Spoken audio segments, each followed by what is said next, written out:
जगदानंद कंदाय प्रणतार्ति हराय च नीलाचल निवासाय जगन्नाथाय ते नमः।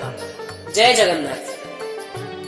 युगों युगों से महाप्रभु जगन्नाथ, बलभद्र महाप्रभु, देवी सुभद्रा और सुदर्शन महाप्रभु चतुर्था मूर्ति के रूप में श्री मंदिर में विराजित है। उनके दर्शन करके यह मन धन्य हो जाता है। महाप्रभु यहाँ काष्ठ तनु धारण करके मानवीय लीला करते हैं। महाप्रभु साक्षात परम ब्रह्म के स्वरूप में यहाँ विराजित हैं। किंतु महाप्रभु के इस रूप में आने का कारण क्या है? भगवान ने अपनी लीला का आरंभ कैसे किया? यह सारे प्रश्नों के उत्तर स्कंद पुराण में हमें मिलते हैं। स्कंद पुराण के वैष्णव खंड अंतर्गत उत्कल खंड है, जहाँ श्री पुरुषोत्तम क्षेत्र महात्म्य का विषय है।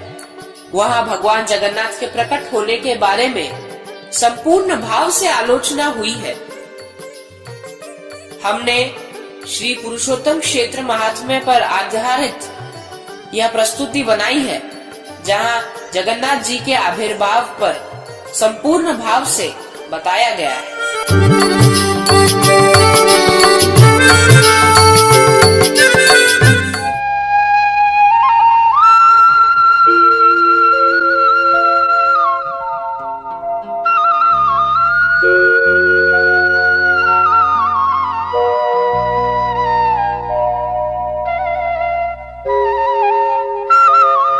एक समय की बात है जब मुनिगण महर्षि जैमिनी जी से संबोधन करते हुए कहा, हे भगवान, आप सभी शास्त्रों के ज्ञाता हैं और आपको सारे तीर्थों का महत्व पता है।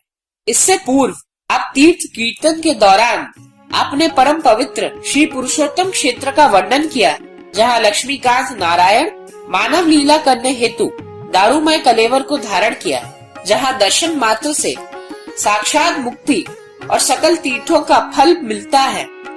वह क्षेत्र किसके द्वारा निर्मित है और उस क्षेत्र की महिमा हमें कृपा करके बताइए, हे मुनिवर।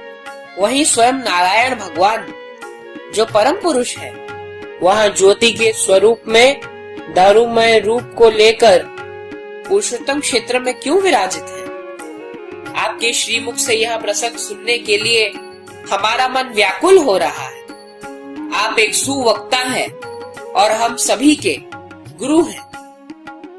महर्षि जैमिनी जी ने कहा, हे मुनिगण, उस परम रहस्यात्मक क्षेत्र का विवरण पूर्व काल में शंकर भगवान ने श्री कार्तिकेय जी को कहा था।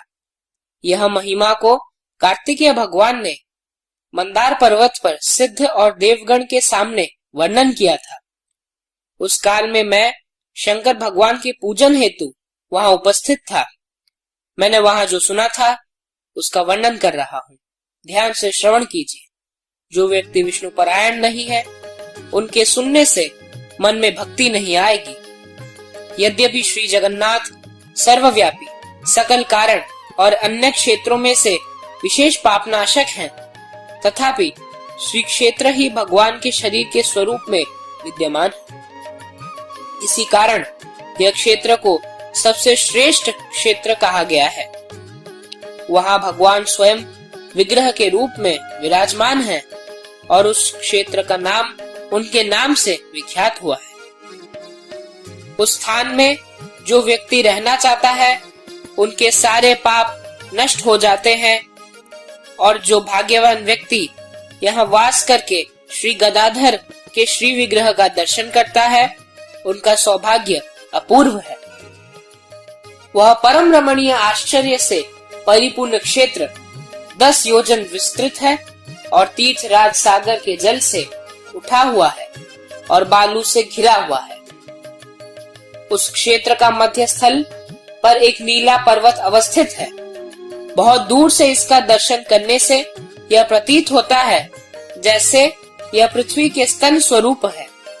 पूर्व काल में जब श्री वराह रूप में भगवान नारायण ने प्रलय जल से पृथ्वी माता को उद्धार किया था, तब पितामह ब्रह्मा ने उस क्षेत्र को सुशोभित किया था और मध्य स्थल में पर्वत की स्थापना करके पृथ्वी को स्थिर किया था। वही ज्ञानी श्रेष्ठ ब्रह्मा चराचर जगत की सृष्टि करके सारे तीर्थ, नदी, सागर और क्षेत्रों की स्थापना करने के बाद सृष्टि भार से खुद को प्रपीड़ित पाया। उन्होंने सृष्टि भार और तापत्रय से मुक्ति हेतु चिंतन किया। इसके कारण उन्होंने परमेश्वर भगवान विष्णु जी से प्रार्थना की। यह चिंता करके ब्रह्मा जी ने प्रार्थना की, हे शंख चक्र गदाधारी, आप जगत के आधार हैं। मैं इस विश्व का सृष्टिकर्ता होकर भी आपके नाभि कमल से जन्म हुआ, इसलिए आपको नमस्कार करता। हे जगदात्मन, आपके परमात्मा स्वरूप को आप ही जानते हैं।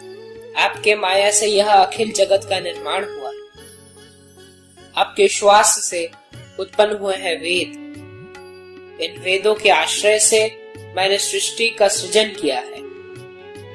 हे परमात्मा, आपसे स्थूल, सूक्ष्म, दीर्घ अथवा ह्रस्व कुछ अलग नहीं है। जैसे स्वर्ण आकार की प्राप्ति के उपरांत अलंकार का रूप धारण करता है, वैसे सत्व, रज और तमो गुण के भेद में आपका सूक्ष्म वास है।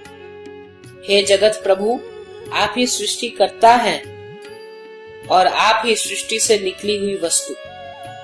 आप पालन करता है और पालन होने वाली वस्तु भी है। समस्त जीव आपके नियंत्रण में है, जो शुभ और अशुभ कार्य करते हैं और उनके अनुसार फल प्राप्त करते हैं। आप ही आधार हैं और आधेय। आप ही जगत की गति, बढ़ता और साक्षी है।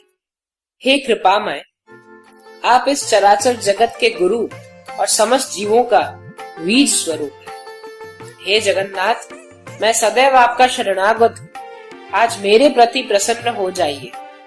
महर्षि जैमिनी जी ने कहा, हे श्रेष्ठ द्विजगण, वे नीले बादल के समान दिखने वाले शंख चक्र गदादि चिन्हित उज्जवल मुख कमल गरुड़ के आरोही भगवान विष्णु ब्रह्मदेव की स्तुति से प्रसन्न हुए और उनको कुछ कहने के लिए उनके सम्मुख अवतरित हुए। श्री भगवान ने कहा, हे ब्रह्मन, आप जिस उद्देश्य से मेरी प्रार्थना कर रहे हैं वह उतना सरल नहीं है, क्योंकि स्वभाव सिद्धा अनादि अविद्या रूपा माया कर्म रूप बंधन हेतु इतनी सुदृढ़ है कि इससे पार पाना बहुत कठिन है। हे अनग, तथापि आपको जानने की जिज्ञासा है तो मैं जन्म मृत्यु न होने का कारण बताता। यह अखिल जगत मेरा स्वरूप है। मैं और आप एक ही हैं। जिस विषय में आपकी रुचि है उस विषय में मुझे भी रुचि है। अन्य संदेह मत कीजिए।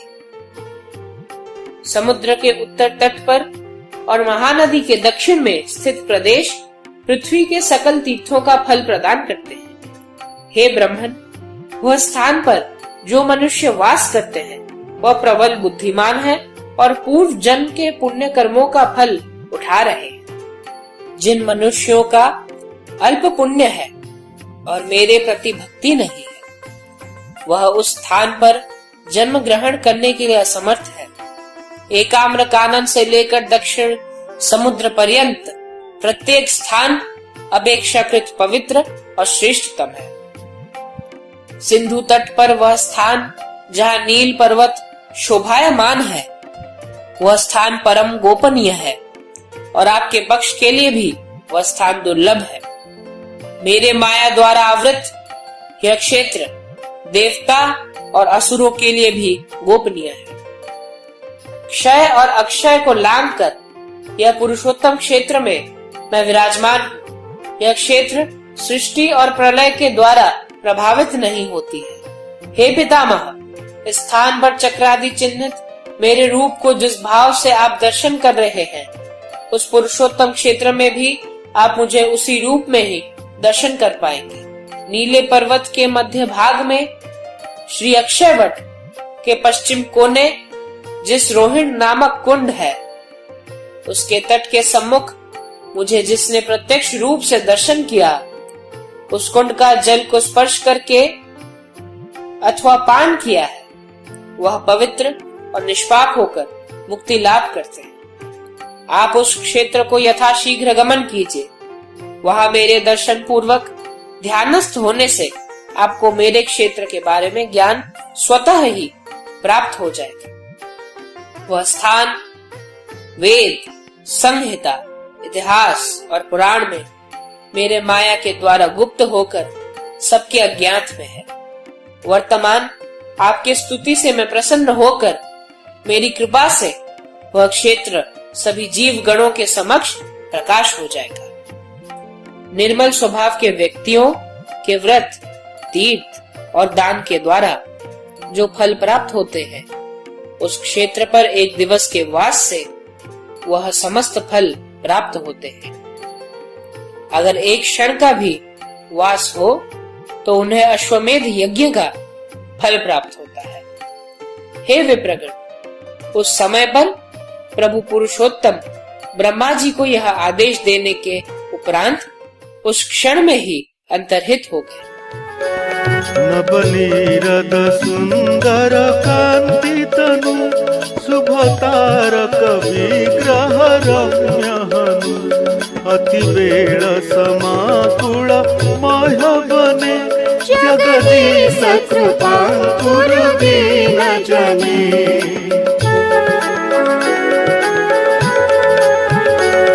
असिताचल मंडन चक्रधर, कमलाधब